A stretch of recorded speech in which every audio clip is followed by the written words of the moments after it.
Hi smile TV viewers, வாங்க இன்னைக்கு chicken மர்த்தவா எப்படி செய்யறதுன்னு பார்க்கலாம். ஃபர்ஸ்ட் பாத்திரத்தில் 1/4 கிலோ அளவு மைதா மாவு சேர்த்துருக்கேன். அதோட கொஞ்சமாக சால்ட் ஆட் பண்ணிக்கிட்டேன். அடுத்ததாக கொஞ்சமாக தண்ணி தெளித்து இதை நல்லா மிக்ஸ் பண்ணிக்கோங்க. சாஃப்டான டோவாக பசஞ்சுக்கோங்க. அடுத்து மசாலாவுக்கு ஒரு கடாயில் ஆயில் ஊற்றி 2 வெங்காயம் சேர்த்து லைட்டாக வதக்கிக்கோங்க. இதில் கொஞ்சமாக உப்பு ஆட் பண்ணிக்கலாம். ஆனியன் கொஞ்சமாக வதங்கின பிறகு கொஞ்சம் போல் முட்டைக்கோஸ், குடமிளகாய் நான் சேர்த்துருக்கேன்.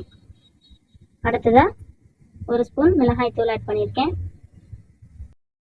நீங்கள் உங்களுக்கு தேவையான காய்கறி, அதாவது கேரட், பீன்ஸ், பச்சை பட்டாணி சேர்த்துக்கலாம். நான் இன்னைக்கு இது 2 தான் என்கிட்ட இருந்தது, நான் சேர்த்துருக்கேன். இதை லைட்டாக வதக்கினாலே போதும். நம்ம சாப்பிடையில அந்த காய்கறிலாம் கொஞ்சம் கிரன்ச்சியாக இருக்க மாதிரி இருக்கணும். அடுத்ததாக இதில் வேக வச்சு ஷட் பண்ண சிக்கன் அதில் ஆட் பண்ணிக்கணும்.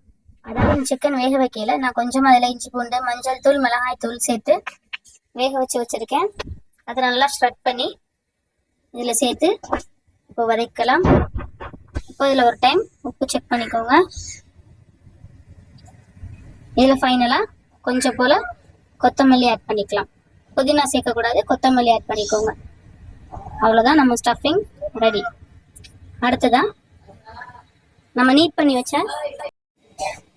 வச்ச மாவை இப்போ பால்ஸ் மாதிரி உருட்டி எடுத்துக்கலாம். கொஞ்சம் பெரிய சைஸ் பேடாவே போட்டு எடுத்துக்கோங்க.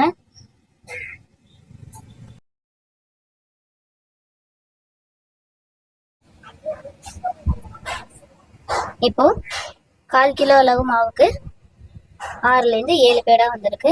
இப்போ நான் தேய்க்கிற மாதிரி தேய்ச்சிக்கோங்க. நடுவில் ரொம்ப மெலிசா தேய்ச்சிடாதீங்க. சுற்றி ஓரங்களை நல்லா சாஃப்டாக தேய்ச்சிட்டு 2 எக்கு வந்து நான் பீட் பண்ணி வச்சுருக்கேன். அதோட நம்ம ஸ்டஃப் பண்ண மசாலாவை இந்த மாதிரி நல்லா மிக்ஸ் பண்ணிக்கோங்க. இப்போ நான் எடுக்கிற மாதிரி ஒரு பிளேட்டில் எடுத்து மாவு போட்டுக்கோங்க. அப்படியே ஒர்க் ஏரியாவில் வச்சு போட்டுறாதீங்க. பிளேட்டில் எடுத்துட்டு அப்புறமா இந்த மாதிரி ஸ்ப்ரெட் பண்ணி நான் மடிக்கிற மாதிரி 4 பக்கமும் ஃபோல்ட் பண்ணி ரெடியாக எடுத்து வச்சுக்கலாம். இப்போ ஹாட்டான தோசைக்கல்லில் போட்டு 2 பக்கமும் ப்ரௌன் ஆனோன்னா திருப்பி எடுத்தீங்கன்னா சூப்பர் முர்த்தபா ரெடி. நீங்கள் இதை லஞ்ச் பாக்ஸ் கூட பேக் பண்ணி கொடுக்கலாம்.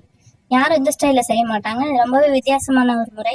எக்கை பீட் பண்ணி நீங்கள் இந்த மாதிரி ஸ்டஃபிங் ஆட் பண்ணி செஞ்சீங்கன்னா நல்லா டேஸ்டியாக வரும்.